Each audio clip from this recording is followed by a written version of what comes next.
Assalamualaikum warahmatullahi wabarakatuh. Alhamdulillah wasyukrulillah la haula wa la quwwata illa billah. Asyhadu an la ilaha illallah wahdahu la syarika lah wa asyhadu anna Muhammadan abduhu wa rasuluh. Allahumma salli wa sallim ala nabiyyina Muhammad wa ala alihi wa sahbihi wa man walah, amma ba'd. Para jamaah yang dirahmati Allah, alhamdulillah kita ucapkan puji syukur kita kehadirat Allah Subhanahu wa taala yang telah memberikan kenikmatan yang tidak terhingga kepada kita semua.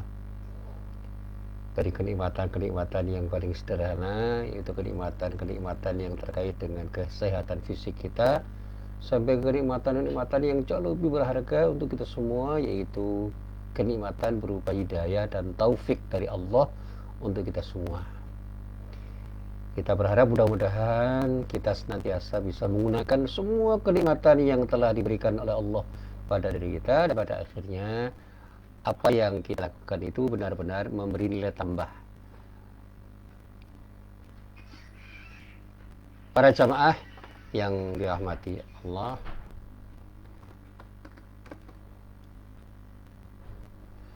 hari ini saya diminta untuk berbicara tentang persoalan yang terkait dengan Lailatul Qadar.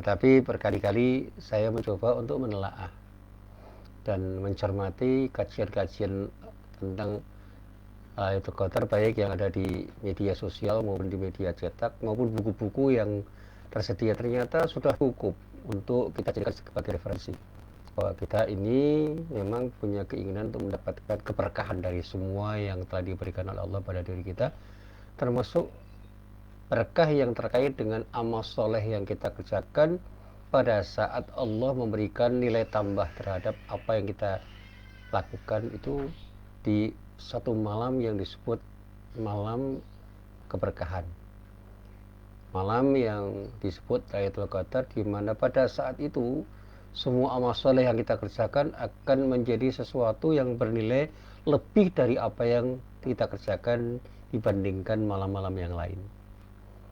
Dan kita yakini itu sebagai sesuatu yang harus kita upayakan untuk kita dapatkan. Tetapi lebih dari itu, kita mencoba untuk menelaah kembali apa sesungguhnya yang sudah kita lakukan dan bagaimana kita seharusnya melakukan tindakan yang lebih baik dari apa yang pernah kita lakukan. Karena dari hari ke hari mestinya harus ada peningkatan, bukan hanya peningkatan dalam arti kuantitas saja, tetapi juga peningkatan dalam arti kualitas terhadap amalan-amalan yang telah kita kerjakan, sehingga setiap amalan yang kita kerjakan itu akan memiliki kualitas yang lebih baik dibandingkan amalan-amalan yang kita kerjakan sebelumnya. Para jamaah yang dirahmati Allah, pada hari ini saya juga ingin menyapa teman-teman saya. Ini ada yang dari beberapa negara ini yang sudah muncul, teman-teman yang berada di Taiwan, di Belanda, di Australia, di Malaysia, dan ini ada teman saya dari Bangladesh tuh, Muhammad Abu Jahid, ini seorang dosen accounting di sebuah perguruan tinggi di Bangladesh yang sekarang sedang melakukan penelitian di Yogyakarta dan sering bertemu dengan saya. Good morning, Mr. Abu Jahid. How are you? Oh ya, alhamdulillah. Nice to see you. I'm so glad to see you.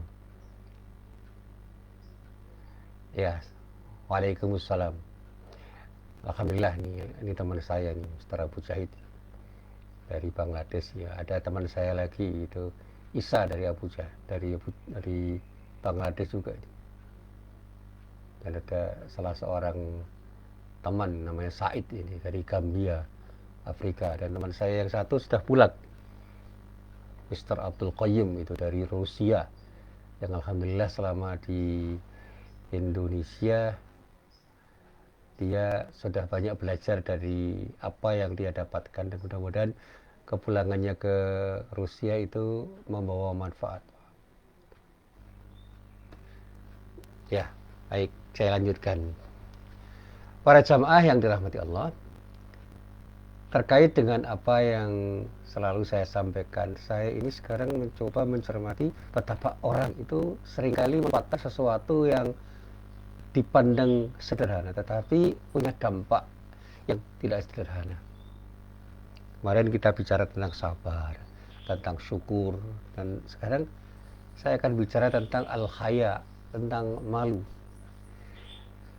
Bahkan saya pernah menulis tentang malu ini dalam berbagai macam tulisan yang kemudian simpulan-simpulannya itu saya coba untuk saya sampaikan dalam pengajian saya. Salah satunya adalah simpulan yang saya yakini bahwa saat ini rasa malu itu sudah sedemikian pudar di tengah kehidupan kita. Orang tidak malu lagi berbohong, orang tidak malu lagi melakukan korupsi, orang tidak malu lagi melakukan beragam kemaksiatan, karena memang di dalam dirinya itu sudah tidak hadir sesuatu yang mengakibatkan dia itu tidak melakukan sesuatu yang maksiat atau bahkan tidak tergerak untuk beramal soleh dengan lebih berkualitas. Ya, dalam bahasa tasawuf mungkin dia tidak lagi bisa hadir di hadapan Allah dan tidak bisa menghadirkan Allah di dalam dirinya. Muraqabahnya hilang. Nah, baik, saya coba ingin mengurai sedikit tentang sesuatu yang terkait dengan rasa malu yang saat ini tengah pudar di dalam kehidupan kita. Para jamaah yang dirahmati Allah, tidak sedikit saat ini orang yang sudah memiliki banyak hal. Memiliki jabatan yang luar biasa, memiliki mobil mewah, memiliki rumah megah, memiliki sejumlah harta yang bisa dibanggakan, dan bahkan karena saya bekerja di lembaga pendidikan tinggi, banyak orang yang punya sesuatu yang bisa dibanggakan berupa gelar-gelar akademis yang hanya disandang oleh dirinya. Sampai kemudian ada puncak perolehan dirinya ketika dia berkarir di perguruan tinggi yang kemudian melekat gelar yang namanya profesor. Dan ada orang yang melihat ini adalah segala-galanya. Saya tidak mengatakan itu buruk, tetapi itu menjadi tidak baik ketika tidak disikapi dengan tepat. Jadi kalau orang itu punya sesuatu dan sesuatu yang dipunyai itu tidak disikapi dengan tepat, sesuatu yang dimiliki itu bukan tidak mungkin justru akan memberikan dampak negatif pada dirinya.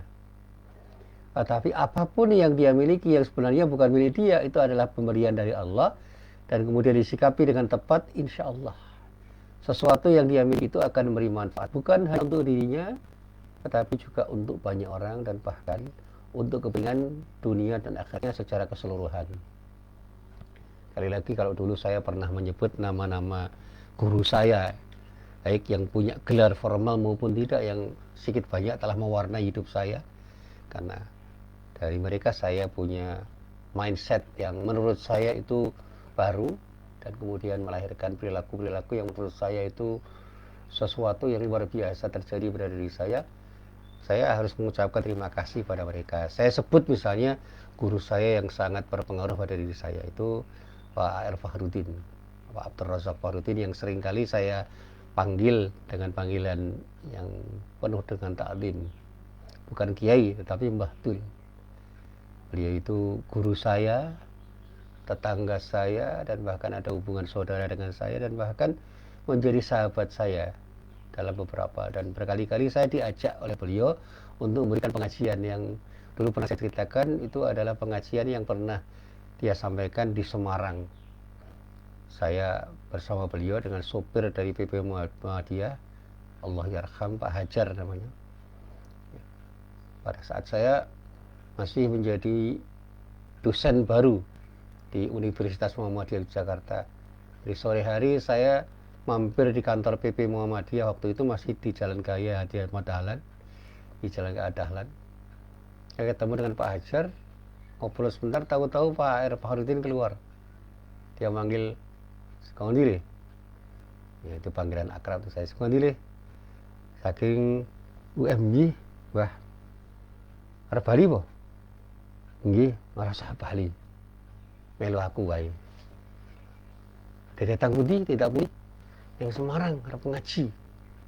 Akhirnya saya beranikan diri untuk ke Semarang. Ya tentu saja saya harus pamit orang di rumah.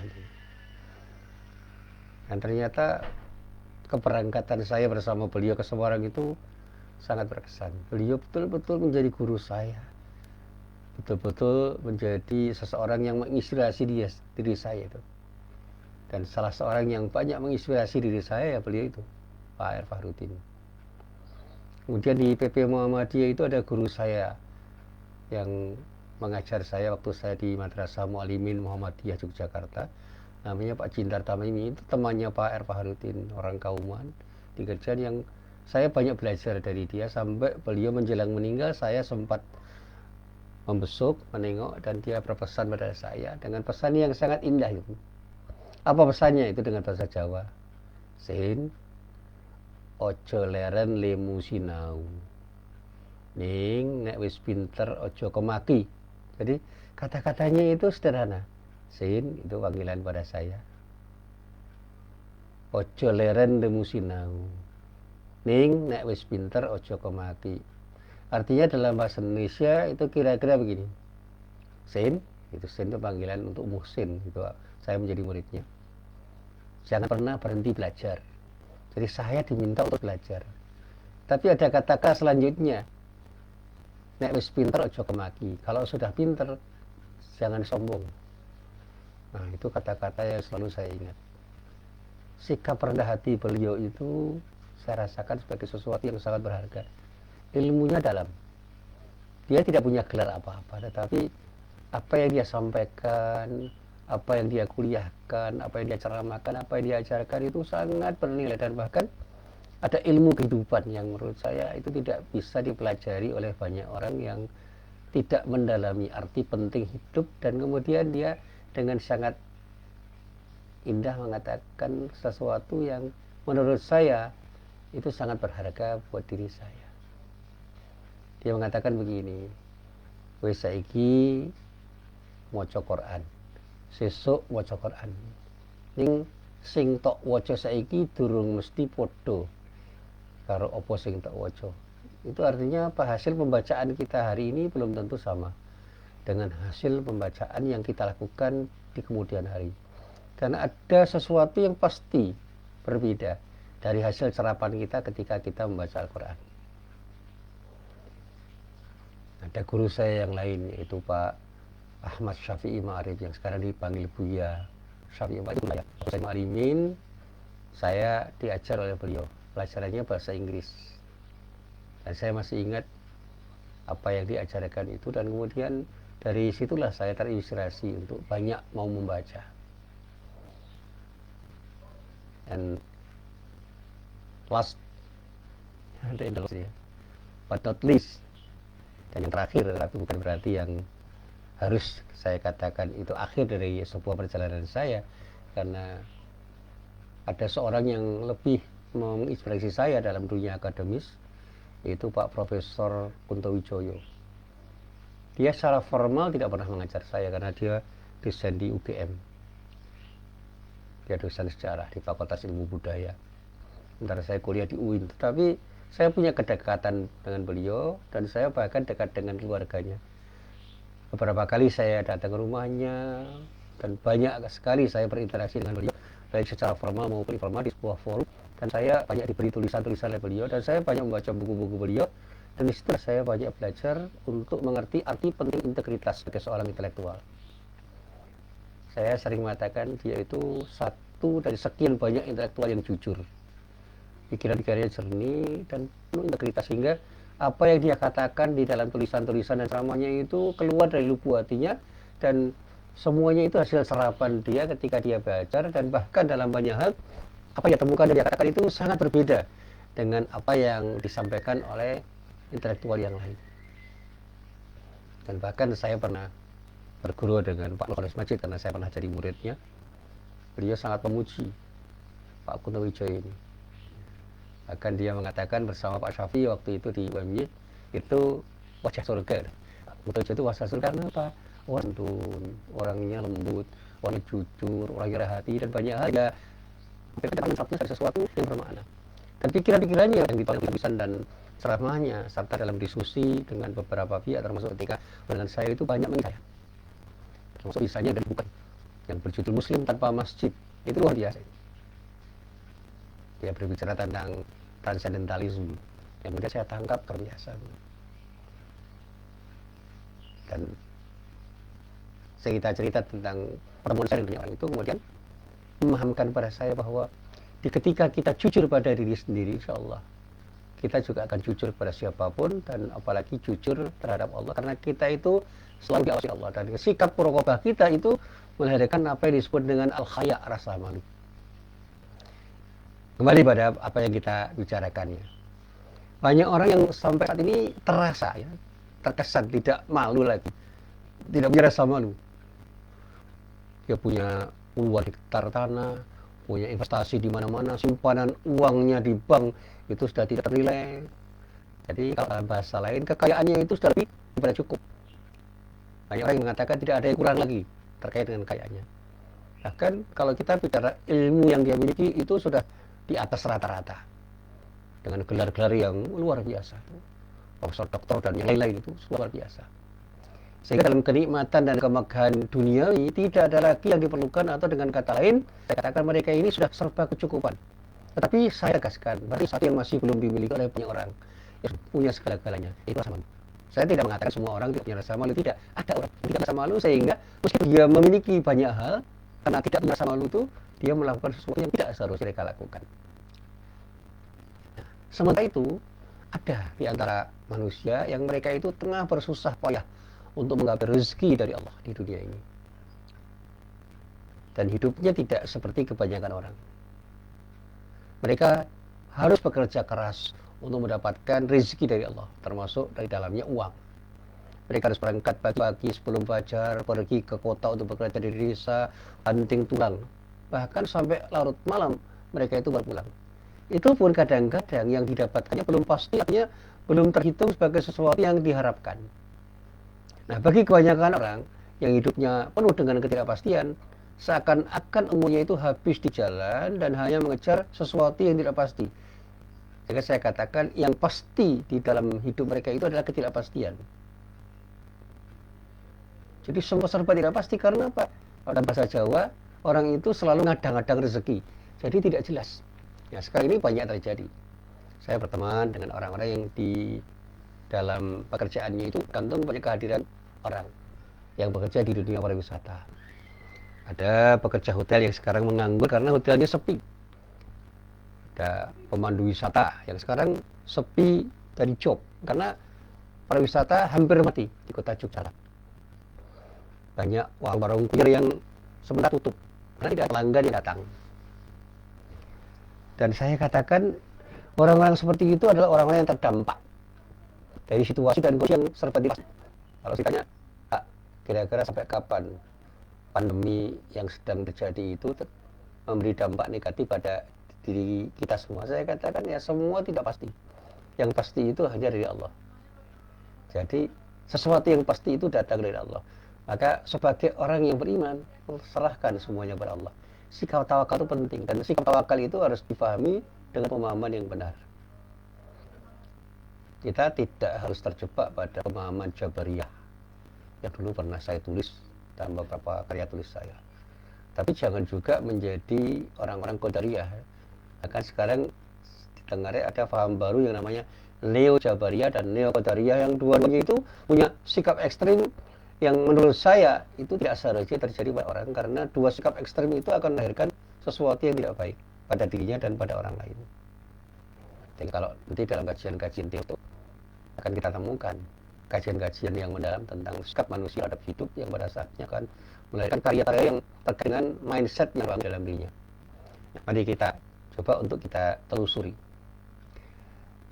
Orang-orang yang menjadi pekerja di jalan, misalnya kayak pekerja wisata, wisata, bahkan orang-orang yang rezekinya itu hari ke hari harus dikais di jalan. Bagi orang itu dikatakan sebagai hidupnya itu penuh dengan ketidakpastian. seakan-akan umurnya itu habis di jalan hanya mengejar sesuatu yang tidak pasti. Berjam-jam dia menempuh perjalanan menuju tempat kerja misalnya. Itu pun yang didapatkan terkadang belum cukupi. Salah satunya adalah tukang becak itu, abang becak, penarik becak itu. Yang sampai hari ini memang mereka mengeluh karena hampir tidak ada penumpang setiap hari. Dan sampai kapan itu terjadi saya juga tidak bisa jawab, wallahu a'lam. Tetapi bagi orang yang beriman tidak boleh itu kemudian salih. Sikap adalah sikap, dan pada saatnya insya Allah kita akan keluar. Tapi tidak boleh kita diam, karena selalu ada jalan yang harus kita lalui. Kalau dalam bahasa saya, selalu ada solusi atas semua masalah. Dan rumus bakunya ya seperti yang selalu saya nyatakan, wa may yattaqillaha yaj'al lahu makhraja wa yarzuqhu min haitsu la yahtasib. Jadi siapapun orang yang bertakwa kepada Allah itu selalu akan mendapatkan jalan keluar. Dari siapa? Dari Allah. Dan selalu akan mendapatkan rezeki dari siapa? Dari Allah. Dengan cara yang kita sendiri tidak pernah tahu. Seolah-olah semua itu by accident, by chance. Tidak ada perencanaan dan tidak direncanakan, tetapi terjadi. Dan sikap tawakal itu menjadi sesuatu yang penting. Karena selalu saya cermati ayat-ayat yang mengatakan seperti itu. Ada kata-kata waman yatawakkal, waman yatawakkal ala Allah. Siapapun orang yang bertawakal pada Allah itu ujung-ujungnya cukup, fahasbu. Cukup semua. Artinya apa? Sikap tawakal itu cukup bagi kita, dan itulah yang mesti harus kita miliki. Kebalikan dari apa yang saya sebutkan tadi, ada pekerja seperti tukang becak, abang becak yang penuh dengan ketidakpastian. Ada sebagian orang yang seolah-olah tidak tengah mencari uang, justru uang yang mengejarnya itu. Jadi urusannya udah berjalan sendiri itu, sudah autopilot itu. Saya mencermati dialog antara Refli Harun dengan Sandiaga Uno. Indah sekali. Refli Harun itu seorang pakar hukum tata negara yang baru saja istilah dia dipecat dari jabatan yang menghasilkan uang yang banyak, yang nggak usah disebut lah gitu. Sementara dia hadir di hadapan Sandiaga Uno dan berdialog dalam sebuah acara perbincangan yang memang dia desain dalam situs YouTube-nya itu. Dan yang saya tangkap itu ya Sandiaga Uno itu hidupnya kayak tanpa beban itu ya. Karena apa? Karena perusahaan yang dia miliki itu sudah jalan sendiri, sudah autopilot. Jadi rezeki itu terkais tanpa dia harus berbuat sesuatu karena sudah jadi. Jadi uang itu hadir karena perusahaannya itu sudah jalan, dan dia tidak usah menjadi direktur utama atau menjadi CEO dari sebuah perusahaannya atau menjadi apapun, karena dia itu pemilik dan sekaligus menjadi orang yang dulu pernah memanage perusahaannya. Sekarang perusahaan yang dia miliki itu sudah memberikan kontribusi yang luar biasa pada dirinya. Bahkan ketika dia ditanya habis berapa Bang Sandi, ketika Bang Sandi kemudian menjadi wakil gubernur dan pada saat prestasi Pilpres kemarin, dia mengatakan ya kurang lebih 1 triliun. Dan bagi dia 1 triliun itu biasa aja karena kekayaannya pasti lebih dari itu. Jadi uang itu seolah-olah mengejar, mendatanginya, dan datang dengan berlimpah-limpah. Bahkan ketika dia itu hanya duduk-duduk di beranda rumahnya dan orang-orang datang mengunjunginya, orang akan mendapatkan cipratan itu, ya, tetesan rezeki yang datang dari Allah. Orang datang ingin mendapatkan restu, ingin mendapatkan dukungan, ingin mendapatkan pengesahan, ingin mendapatkan sesuatu yang beri makna pada dirinya. Itu datang ke orang seperti itu. Bahkan tidak hanya orang yang punya duit, tapi orang yang punya wibawa, orang yang punya power, orang yang dianggap punya sesuatu yang bisa memberikan kontribusi positif, itu didatangi, tidak pernah mendatangi orang. Jadi kalau di pesantren ada seorang kiai yang tidak pernah datang ke tempat pengajian, tapi orang datang ke rumahnya untuk ngaji. Itu kan sesuatu yang luar biasa. Ada seorang guru yang didatangi orang tanpa dia datang ke kelas. Ini cerita saya juga begitu. Saya itu belajar bahasa Arab pada seorang kiai di sebuah tempat di rumah beliau. Saya sebut saja karena ini sesuatu yang baik. Namanya Kiai Bakir. Kiai Bakir itu seorang kiai yang mengerti bahasa Arab dan mengajarkan bahasa Arab dengan mudah, dan saya sedikit mengerti bahasa Arab itu dari beliau, meskipun saya juga sekolah. Dan saya belajar bahasa Inggris itu pada orang yang namanya Pak Mulyono. Dia tinggal di kampung di selatan kampung saya. Dulu itu dia membuat kursus namanya Practical English Course, kursus bahasa Inggris pas. Itu ternyata bukan hanya sekedar belajar untuk ngomong, tapi belajar memahami bahasa Inggris.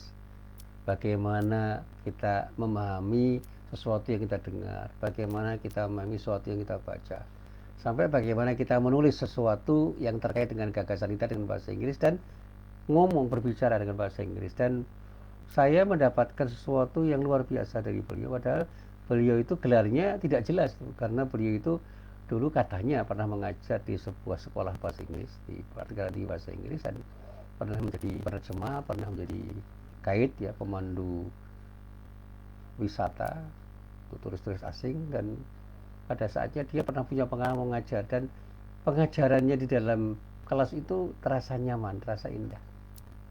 Bahkan saya belajar juga di YouTube bahasa Inggris dari orang yang pernah punya pengalaman untuk belajar dan mengajar bahasa Inggris, sehingga menguasai bahasa Inggris dalam arti aktif dan pasif itu dia alami dalam pengalaman hidupnya. Dan ijazahnya itu bukan ijazah bahasa Inggris, tetapi kemampuannya di dalam berbahasa Inggris itu luar biasa. Nah, saya teruskan. Orang-orang itu ada yang masuk dalam kelompok sebagai orang-orang yang kaya, yang pada saatnya mendapatkan apa saja kekayaan yang didambakannya itu.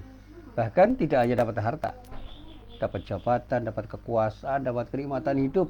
Dan itulah yang sekarang menjadi sesuatu yang didambakan orang. Bahkan saya meminjam istilahnya Bang Imad, Pak Dr. Imaduddin Abdul Rahim, sesuatu itu kemudian seolah-olah menjadi Tuhan-Tuhan baru, menjadi alihah, jamak dari ilah. Ilah-ilah atau Tuhan-Tuhan baru di zaman modern ini. Banyak orang yang berjudi dengan hidup, dan orang itu hanya punya tujuan hidup, ingin mendapatkan simbol-simbol kenikmatan duniawi yang sebenarnya itu hanya fata morgana, maya.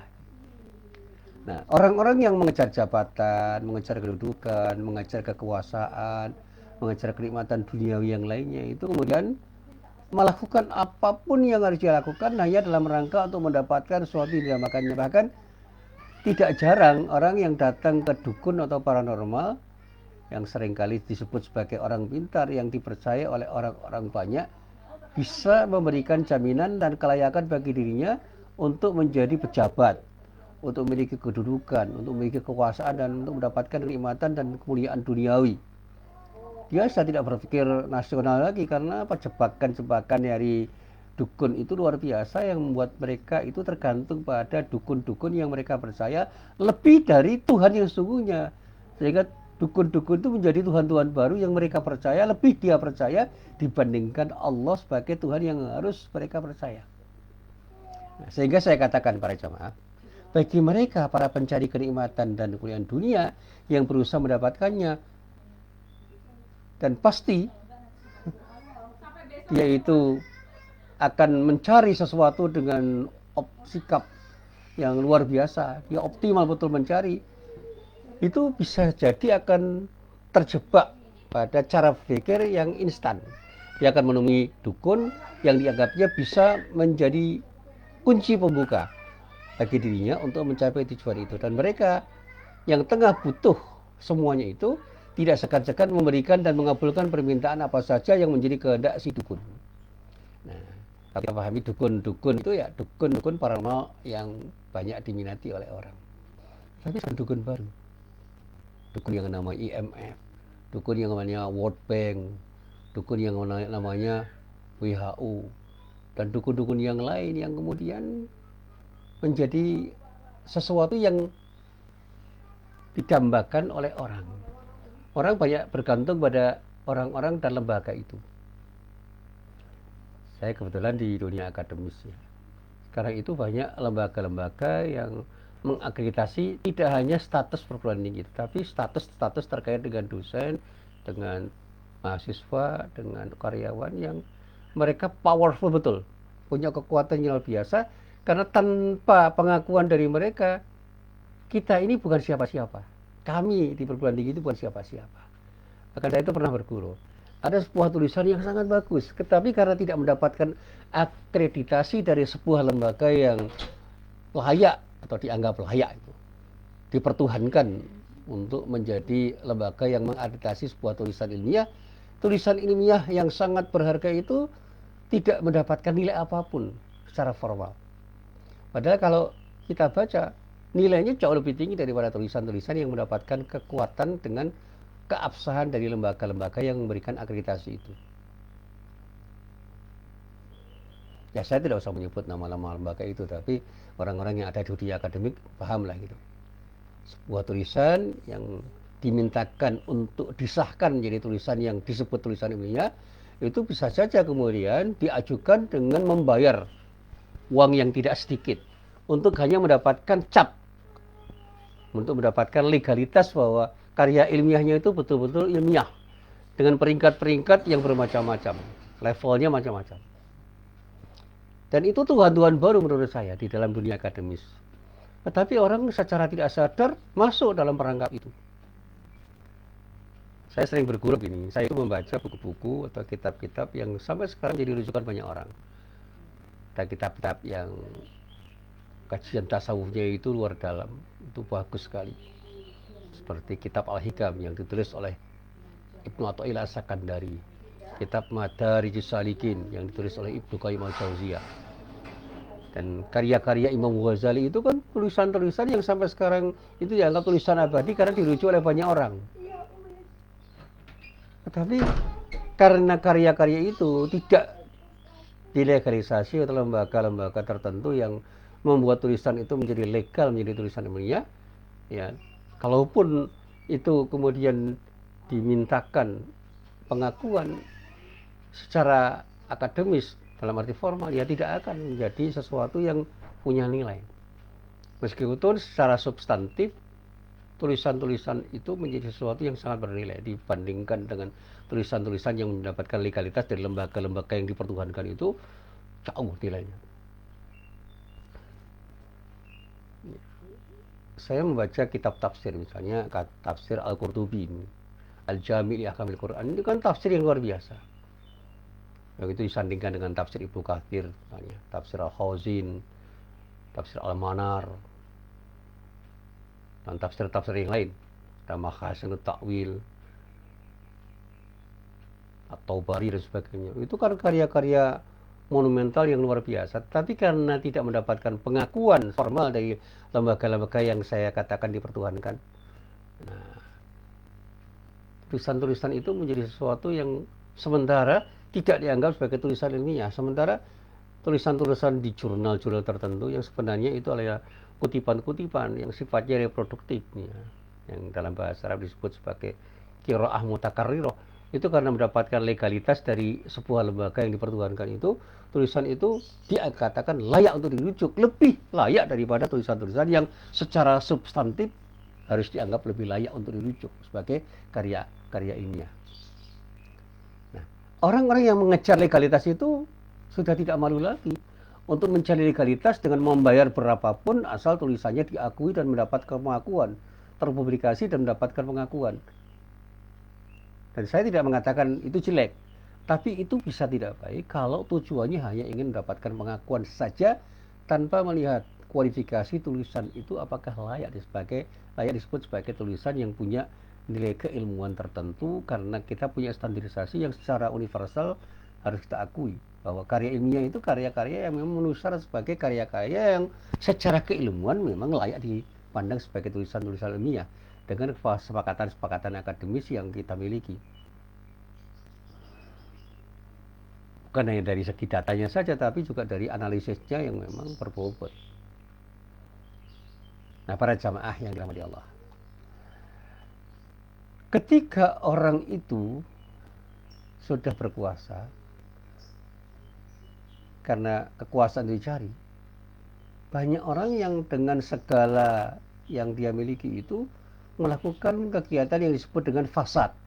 Fasad itu adalah sesuatu yang bisa diterjemahkan sebagai kerusakan. merupakan tindakan-tindakan yang berpotensi menciptakan chaos, kekacauan. Segala kerusakan itu bisa terjadi sebagai akibat dari tindakan orang yang tidak baik karena mindset dia itu salah. Dia selalu ingin mengerja sesuatu yang terkait dengan sesuatu yang dia dambakan, dan kemudian karena sesuatu yang dia kejar itu dipertuhankan, maka apapun caranya yang penting sesuatu itu tercapai. Nah, ketika sudah mencapai, disitulah dia akan bertindak dengan tindakan yang sudah tidak lagi didasarkan pada nilai-nilai moral. Ketika orang-orang seperti itu sudah memegang kekuasaan, tidak lagi memiliki ittijah, tidak lagi memiliki orientasi pada kehidupan akhirat, dan mereka itu banyak yang berpikir hanya untuk kepentingan duniawiyah. Maka sekecil apapun ketika ia memiliki kekuasaan, pasti kekuasaan itu akan diorientasikan untuk mendapatkan kenikmatan duniawiyah yang sebesar-besarnya. Mereka sudah lagi tidak memedulikan segala akibat yang akan muncul, akan timbul, karena mereka telah menjadikan dunia seisinya itu dengan beragam kenikmatannya itu sebagai sesuatu yang dia tuju. Yang dicarinya itu hanyalah Tuhan-Tuhan baru bagi dirinya, itu kenikmatan duniawiyah dengan segala macam hal yang terkait dengannya. Ada Tuhan baru yang namanya duit, ada Tuhan baru yang namanya kekuasaan, ada Tuhan baru yang namanya apapun, yang itu semuanya terkait dengan kenikmatan dunia, kenikmatan duniawi, kenikmatan yang semu, yang mengalahkan Tuhan-Tuhan yang seharusnya dipertuhankan. Jadi Allah itu tersingkirkan sebagai akibat dari cara berpikir yang salah. Dan mereka tidak malu lagi untuk melakukan sesuatu yang melanggar aturan Allah. Karena apa? Allah sudah tidak ada lagi di dalam dirinya, tidak ada lagi dalam pikirannya, tidak lagi hadir dalam hatinya. Dan pada saatnya dia akan menerjang apapun yang harus dia terjang, hanya karena ingin mendapatkan sesuatu yang dianggap lebih penting di antara yang terpenting, karena sesuatu itu dianggap Tuhan-Tuhan yang harus mengalahkan dan harus dikalahkan untuk bisa membuat dia itu nikmat dengan Tuhan-Tuhan baru itu. Ya, saya katakan Tuhan yang dikalahkan itu siapa? Allah. Dikalahkan oleh cara berpikir yang salah. Tuhan yang mengalahkan itu Tuhan-Tuhan baru berupa apa? Kenikmatan duniawi yang pada saatnya menggantikan posisi Allah sebagai Tuhan. Mereka sudah tidak mau Tuhan kepada sesuatu yang bukan Tuhan, karena mereka pertuhankan. Sementara dia tidak sadar bahwa dengan mempertuhankan sesuatu yang bukan Tuhan sudah terjadi syirik. Itu syirik besar. Jadi ketika mereka sudah tidak punya rasa malu, dia sudah terjebak pada syirik besar. Karena apa? Dia sudah mempertuhankan Tuhan-Tuhan yang bukan Tuhan dan menyingkirkan Allah sebagai Tuhan yang sesungguhnya. Ekstrim banget Pak Musin. Bukan ekstrim, ini pemikiran radikal. Dan kalau kita pernah belajar bahasa filsafat, ini sebuah keharusan. Berpikir radikal itu sebuah keharusan. Berpikir seakar-akarnya, sedalam-dalamnya, seinti-intinya. Nah, itu istilahnya Pak Nur, core of the core, seinti-intinya. Artinya apa? Kita mencari sesuatu yang terdalam sehingga kita tidak menemukan lagi kedalaman sesuatu yang harus kita gali. Nah, kalau kita itu berpikir tentang tauhid, bertauhid itu adalah mempertuhankan Tuhan yang betul-betul Tuhan, yaitu Allah. Sehingga yang bukan Allah bukan Tuhan, dan harus kita anggap bukan Tuhan selama-lamanya. Sehingga ketika kita mempertuhankan sesuatu yang bukan Tuhan, sehingga kita terjebak pada tindakan untuk hanya mengerja sesuatu yang kita pertuhankan itu, disitulah Allah sudah kita singkirkan. Dan itulah syirik. Dan syirik itu bisa terjadi di kalangan akademisi. Di ketika akademisi itu hanya mencari sesuatu yang semu, sesuatu yang penuh dengan fata morgana, sesuatu yang dipertuhankan, yang pada akhirnya dia meninggalkan Tuhan, sehingga standar moralnya itu sangat rendah. Karena hanya ingin mengejar formalitas-formalitas akademis yang pada saatnya dia akan terjebak pada keinginan untuk mempertuhankan Tuhan-Tuhan baru yang menjebak dirinya untuk menjadi orang musyrik, orang-orang yang terjebak pada syirik di dalam dunia akademik. Wah, ekstrim banget. Itulah yang sering saya sampaikan. Tetapi bukan berarti kita harus anti formalitas, tidak. Tapi jangan sampai formalitas itu menjadi sesuatu yang kita tuju semata-mata sehingga kita kehilangan sesuatu yang seharusnya kita tuju lebih dari sekedar formalitas. Hal-hal yang lebih substantif kita tinggalkan, kita terjebak untuk mencari simbol-simbol. Saya menghargai betul siapapun yang punya gelar akademis, tetapi jangan hanya karena gelar akademis lalu Anda minta dihargai oleh orang, karena belum tentu gelar akademik itu akan mencerminkan kehebatan Anda sebagai seorang akademisi. seorang intelektual. Tadi saya beri contoh Pak Kunto Wijoyo itu, saya kagum pada beliau itu bukan karena dia punya gelar doktor atau profesor, tapi karena memang sikapnya sebagai seorang intelektual itu tercermin dalam tutur katanya. Tulisan-tulisannya itu luar biasa dan sampai sekarang hidup tulisan-tulisannya. Beliau sudah meninggal, tetapi tulisannya hidup menjadi amal jariah yang terus mengalir. Karena apa? Dibaca orang dan menjadi sesuatu yang luar biasa. Pak R. Fakhrudin juga begitu, ceramah-ceramahnya hadir di dalam lubuk hati sanubari orang yang pernah mendengarnya, termasuk saya. Buya Hamka juga begitu, tulisan-tulisan dan ceramahnya itu hadir di dalam lubuk hati orang-orang yang pernah mendengar ceramahnya dan membaca tulisannya. Nah, para jamaah yang dirahmati Allah, berkaitan dengan pembicaraan ini, ada riwayat yang berasal dari Abu Mas'ud Uqbah bin Amr al-Ansari al-Badri radhiyallahu anhu, yang mengatakan bahwa suatu saat Rasulullah itu bersabda begini. Apa sabda Rasulullah, kata beliau?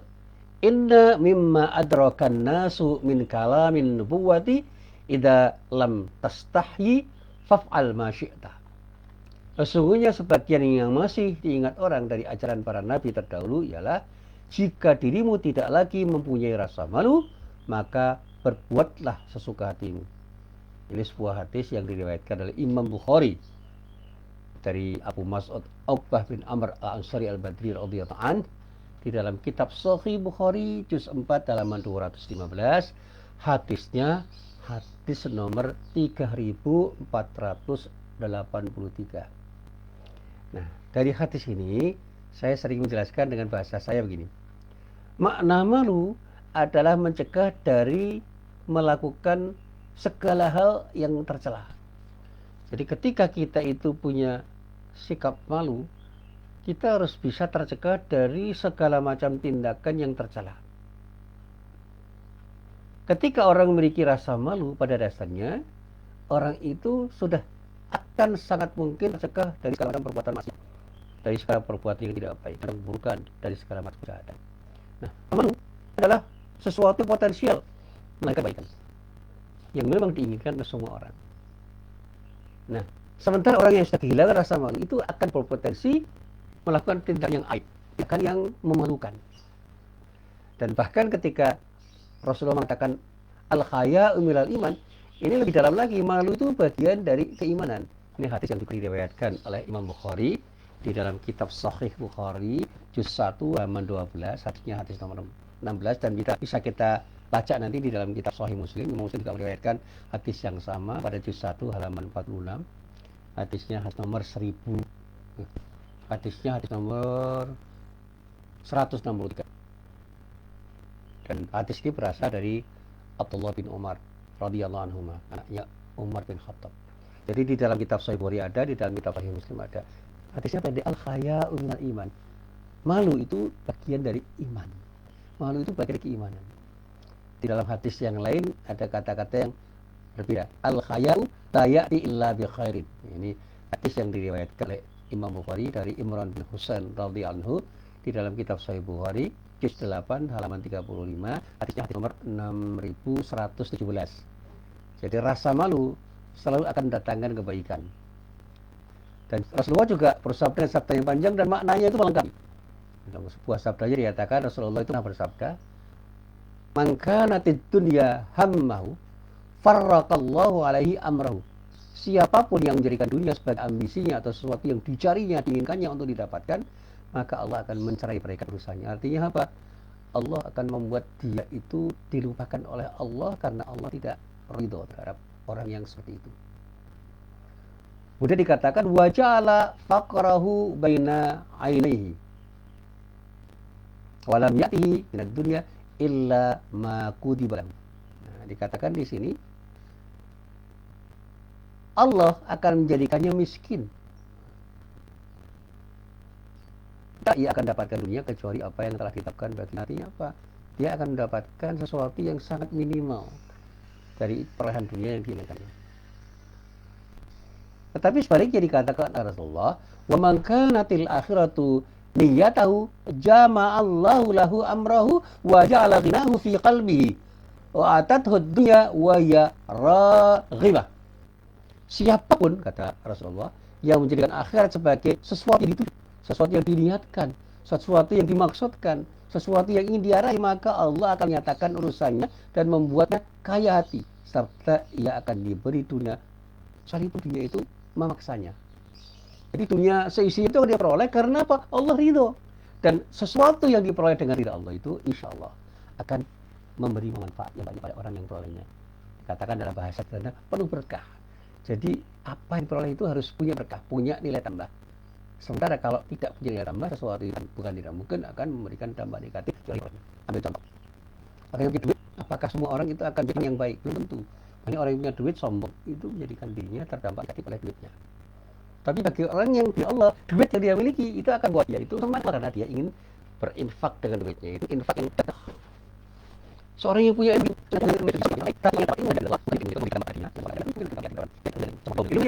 untuk mencelakai, mencelakai Allah. Ketika kita Allah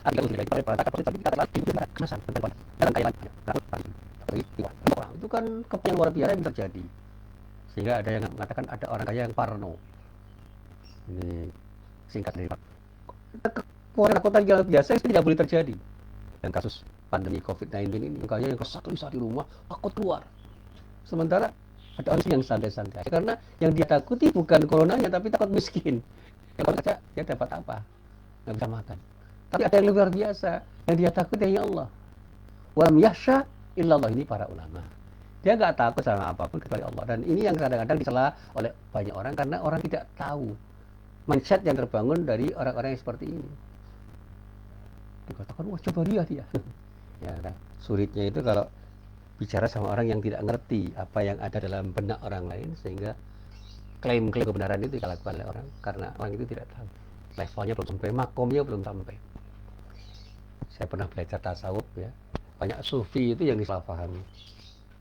Imam Ghazali disalahpahami, Ibnu Qayyim al-Jauziyah disalahpahami, Abu Yazid al-Bustami disalahpahami, Al-Hallaj disalahpahami, Dhunnun al-Misri disalahpahami, Rabi' al-Adawiyah disalahpahami, banyak Al-Junaid disalahpahami, Abdul Qadir al-Jailani disalahpahami. Karena memang makomnya itu belum sampai ke makom para sufi. Nah, saya dengar pada orang yang masuk dalam tasawuf itu berbeda dengan orang yang belum masuk ke situ. Dan harus mengatakan bahwa para sufi itu terlebih baik itu saat itu. Kan Rasulullah Nabi Muhammad SAW itu kan juga seringkali tidak dipahami oleh orang dan disalahkan orang. Ya, dengan berbagai macam motivasi orang itu ketika salah paham terhadap Nabi Muhammad SAW. Dan bahkan kalau kita baca Quran kan ada cerita yang menarik, yaitu pertemuan antara Nabi Musa dan Khidir. Jadi, Musa dan Khidir kan dua pribadi yang berbeda. Musa itu ilmunya masih ilmu yang bersifat eksoterik. Kalau dalam bahasa sekarang itu masih fikih lah. Sementara ilmu yang dimiliki oleh Khidir itu ilmu-ilmu yang bersifat esoterik. Ya, ilmu-ilmu yang terkait dengan dunia sufi. Artinya ilmunya Musa itu masih ilmu formal. Ilmu yang biasa-biasa aja. Tapi kalau Khidir itu sudah sampai pada ma'rifah. Sehingga nasihat Khidir pada Musa itu kadang-kadang gak nyambung. Tentang persoalan sabar aja Nabi Musa susah memahami cara berpikir Khidir. Ini dibuktikan ketika Khidir itu mencoba untuk menjelaskan kenapa kita harus merusak kapal yang masih bagus. Musa nggak tahu. Tetapi ada maksud dibalik apa yang diinginkan oleh Khidir. Karena apa? Kapal ini berpotensi untuk dirompak, dibajak oleh raja yang lalim. Ini kan metafor. Sehingga kapal itu harus dibuat citranya menjadi buruk dan pada saatnya tidak menarik untuk dirompak. Jadi kalau kita itu berhadapan dengan orang, kita harus bisa mencitrakan diri kita sebagai orang yang pada saatnya kita akan selamat di hadapan orang. Jadi bukan berarti kita harus jadi bunglon, tidak begitu. Tetapi kita harus tepat menampilkan diri di hadapan orang karena pada saatnya peran yang kita mainkan itu harus menjadi sebuah peran yang ketika kita gunakan akan bisa memungkinkan kita berkomunikasi secara efektif dengan orang lain. Nah, sekali lagi kalau kita bicara tentang malu, Allah melalui Rasulnya itu sudah wanti-wanti, sudah memberikan warning. supaya rasa malu itu menjadi sesuatu yang melekat pada diri kita, sehingga kita itu betul-betul malu ketika melakukan tindakan tidak baik. Tidak hanya malu kepada orang lain, tetapi juga malu pada diri sendiri, dan apalagi harus malu kepada Allah. Rasulullah itu sampai mengatakan kata-kata yang indah kan, jika dirimu tidak lagi menyisakan rasa malu, berbuatlah sesuka hati. Ini kan kata-kata yang indah, tetapi menukik betul. Ini menggambarkan betapa orang yang sudah tidak memiliki rasa malu, pasti dia akan berbuat atau bertindak sesuka hatinya tanpa peduli apakah tindakannya itu benar atau salah, baik atau buruk, pantas atau tidak pantas. Karena apa? Semuanya dilakukan dengan pertimbangan egonya yang sudah menguasai dirinya. Bahasa sederhana, hawa nafsunya mengendalikan dirinya. Sehingga apa yang dilakukan ya sudah dilakukan apa adanya tanpa beban. Sementara orang-orang yang masih punya rasa malu, dia berpikir, pantas enggak saya berbuat seperti ini? Baik atau buruk, benar atau salah, haram atau halal. Dan apalagi ketika dia ingat Allah, zikrullah itu mengakibatkan orang itu akan berhati-hati untuk melakukan tindakan apapun. Nah, sementara orang-orang yang sudah dikendalikan oleh hawa nafsunya, orang akan bisa berdusta, berbohong, berkhianat, ya, memberikan loyalitasnya kepada musuh-musuh Allah. Sehingga dalam istilah Al-Quran itu ada hizbus syayatin, ya. Itu orang-orang yang komitmennya itu pada musuh-musuh Allah, itu supaya ya, itu menjadi sesuatu yang bisa disalahpahami karena ada motif-motif politik ketika orang mengatakan seperti itu. Tapi istilah itu kan di dalam kitab-kitab tafsir biasa aja. Hizbullah dari Husyaiton, saya pernah menerangkan itu. Kalau misalnya saya punya kesempatan, saya akan menjelaskan di dalam pengajian ini. Jadi berdusta, berbohong, berkhianat, membangun loyalitas kepada musuh-musuh Allah, mengatakan sesuatu itu dengan perkataan yang penuh dengan kebencian, itu akan dia lakukan karena apa? Tujuannya hanya untuk mencari sesuatu yang memuaskan hawa nafsunya. Bahkan dia dikatakan telah mempertuhankan hawa nafsunya. Sehingga orang bisa menerima suap atau menyuap. Dan mereka memberi suap-menyuap itu sebagai sedekah jariyah. Mari sedekah. Itu perkataan yang sebenarnya tidak seharusnya mereka katakan. Uang-uang yang syubhat dianggapnya sebagai sesuatu yang halal, bahkan yang haram pun dianggap boleh jadi sangat mungkin dianggap sebagai sesuatu yang halal yang bisa digunakan untuk mencapai tujuannya, terutama untuk menggapai kenikmatan dunia yang dia cita-citakan. Para jamaah yang dirahmati Allah, tidak ayat lagi saat ini di kalangan orang-orang yang mengerti tenaga sekalipun mereka itu terlibat di dalam kompetisi atau berlomba-lomba di dalam rangka untuk melaksanakan kebersamaan dalam ta'awun alal itsmi wal udwan, bersama-sama dalam rangka mengusung kebatilan, mengusung sesuatu yang salah. Ta'awunnya itu bukan ta'awun dalam kebenaran dan kebaikan, bukan alal birri wat taqwa, tetapi justru terbalik, alal itsmi wal udwan. Padahal firman Allah jelas, wa ta'awanu alal birri wat taqwa wa la ta'awanu, sebaliknya, alal ismi wal udwan. Jadi bagaimana orang menegakkan kefasikan, pelanggaran terhadap aturan agama itu bersama-sama, sehingga ada yang namanya kejahatan kolektif dilakukan secara berjamaah oleh orang yang orang itu sebenarnya ngerti agama, tetapi pemahaman terhadap agama dikesampingkan, sehingga mereka itu durhaka kepada Allah secara kolektif, meskipun mereka itu sebenarnya tahu bahwa apa yang dia lakukan itu adalah sesuatu yang salah. Dengan dalil-dalil untuk dakwah, dengan dalil-dalil yang bermacam-macam, mereka berupaya untuk menggapai kemenangan yang dikemas dengan kemasan-kemasan yang indah. Atas nama Islam, mari kita berbuat sesuatu. Ya, bagian korupsi itu dalam rangka untuk dakwah. Mereka itu pada umumnya sudah tidak lagi memiliki kesamaan. Al-haya itu sudah tidak ada. Utamanya al-haya di depan Allah. Malu di hadapan Allah. Mereka bermaksiat, berbuat sesuatu yang merupakan kedurhakaan. Mereka lengah. Mereka menjalankan sesuatu di luar perintah Allah. Inilah kehidupan orang-orang yang sudah kehilangan rasa malu. Na'udzubillah min dzalik. Mudah-mudahan kita tidak terjebak ke arah itu. Nah, apakah, ini pertanyaan saya begini, apakah gejala-gejala seperti ini sudah dan telah, bahkan kalau saya katakan tengah terjadi di negeri kita tercinta Indonesia ini, dan mereka yang melakukannya juga tengah menikmatinya? Wallahu a'lam. Saya tidak akan mengatakannya. Silakan renungkan sendiri, dipikirkan sendiri. Tapi kita punya harapan, mudah-mudahan diri kita terhindar untuk tidak punya rasa malu, utamanya malu di hadapan Allah. Dan mudah-mudahan diri kita selalu mendapatkan hidayah dan taufik dari Allah, sehingga selalu terhindar dari gejala yang tengah dihadapi oleh banyak orang yang sekali lagi saya katakan tidak lagi memiliki rasa malu itu. Sudah seperti itu ya sudah habis-habisan. Dalam bahasanya Didi Kempot, ambyar sudah. Karena apa? Dia sudah tidak lagi mau mengaitkan apapun yang dia lakukan itu dengan apa yang seharusnya dia ingat, yaitu Allah. Dia sudah tidak ada konsep zikrullah lagi. Bahkan kebanggaan semu itu dia banggakan dengan sebangga-bangganya.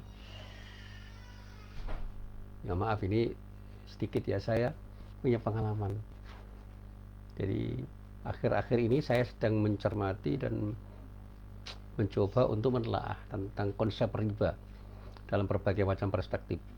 Beberapa tulisan saya koleksi, beberapa buku saya baca, beberapa komentar saya coba untuk saya pahami, dan saya merasa bahwa hal ini merupakan sesuatu yang menarik buat saya, karena riba itu ternyata tidak sekedar yang dikatakan orang dengan pernyataan-pernyataan sederhana.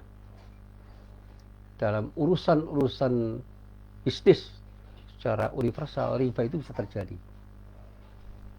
Sehingga definisi-definisi tentang riba yang pernah saya hafalkan dan saya pahami itu saya kembangkan menjadi sesuatu yang pada saatnya memang tidak mudah saya komunikasikan dengan orang, karena pengalaman belajar saya berbeda dengan pengalaman belajar mereka. Bahkan saya punya kesulitan untuk mengkomunikasikan gagasan-gagasan saya tentang riba itu dengan hampir semua orang yang berdiskusi dengan diri saya, karena ada referensi yang berbeda. Akan saya ingin memperkaya bagaimana kita menghapus riba itu. Jadi kita bebas dari riba itu dengan perspektif yang berbeda-beda. Utamanya perspektif politik hukum.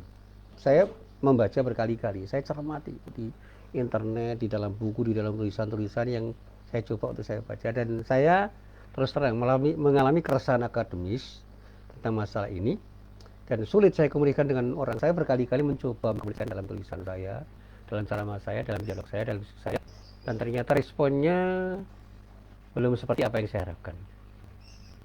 Banyak yang salah paham terhadap apa yang saya katakan. Ini ya saya katakan sebagai kesulitan saya untuk mengkomunikasikan gagasan-gagasan yang saya miliki pada hampir semua orang. Tapi saya tidak akan putus asa, saya akan terus menggali konsep-konsep itu. Pada saatnya saya akan coba menuangkan di dalam tulisan-tulisan saya yang mungkin akan saya sederhanakan untuk bisa membuat orang lain itu paham. Jadi memahami sesuatu itu satu hal, tetapi memahamkan sesuatu yang kita pahami itu adalah hal yang kadang-kadang jauh lebih sulit daripada proses belajar kita untuk memahami sesuatu yang harus kita pahami. Termasuk hari ini saya ingin memahami apa yang namanya malu, dan saya mencoba untuk menawarkan apa yang saya pahami pada banyak orang, dan mudah-mudahan apa yang saya tawarkan itu bisa dipahami dan bisa menjadi sesuatu yang pada saatnya akan kita amalkan di dalam kehidupan kita sehari-hari. Inilah apa yang bisa saya sampaikan, mudah-mudahan bermanfaat. Billahi taufik wal hidayah. Assalamualaikum warahmatullahi wabarakatuh.